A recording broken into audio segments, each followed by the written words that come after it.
Did French officials in Syria undermine the search for senior members of Saddam's regime by giving them passports to flee Iraq? And if they did, how should the U.S. react? Joining us now from D.C. with his thoughts on this faux pas is Oregon Senator Gordon Smith. Senator, good to have you with us. Thank you. Good to be with you. Well, the French are denying this account. Embassy spokeswoman says we haven't issued any visas to anybody inside Iraq since the war began. What do you think? Well, we can only hope that that's true. The truth will ultimately come out here, and you know, we like to think of the French as our friends. It's been a very strained friendship of late, and unfortunately, Paris has been Baghdad's contact with the West, and the place through which an awful lot of bad things flowed through. Does it appear to you that they were trying to remain relevant in world politics by being sort of the anti-America, or do you think it was simply their commercial interests that they had, as we now know, these unauthorized oil dealings in Iraq and chemical sales and things like that, that they were trying to cover up? Well, I think that France has always taken a position as sort of the contrarian in the Western alliance, and I think there is a feeling in Washington, D.C., and particularly on Capitol Hill, that France has as part of its mission to recreate a bipolar world, with it leading in the opposite direction of the United States.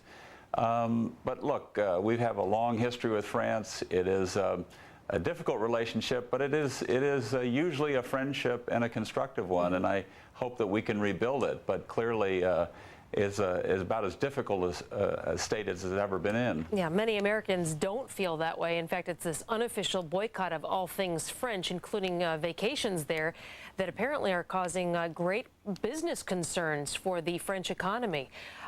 You are clearly in finance, on the finance committee. Do we sort of run the risk of shooting ourselves in the foot by trying to go after the French companies? Well, we do. You know, we have so much cross-investment with France.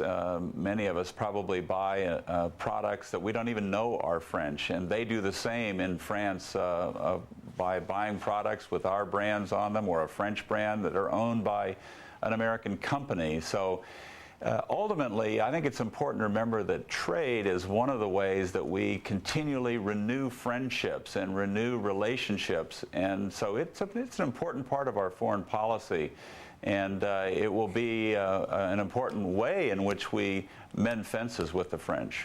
Yesterday on our program, Senator Kyl from Arizona broke the news that this mobile weapons lab had been found and that it was being tested, that he felt there was going to be word soon that we had evidence. Have you heard anything about this, what we have or have not found?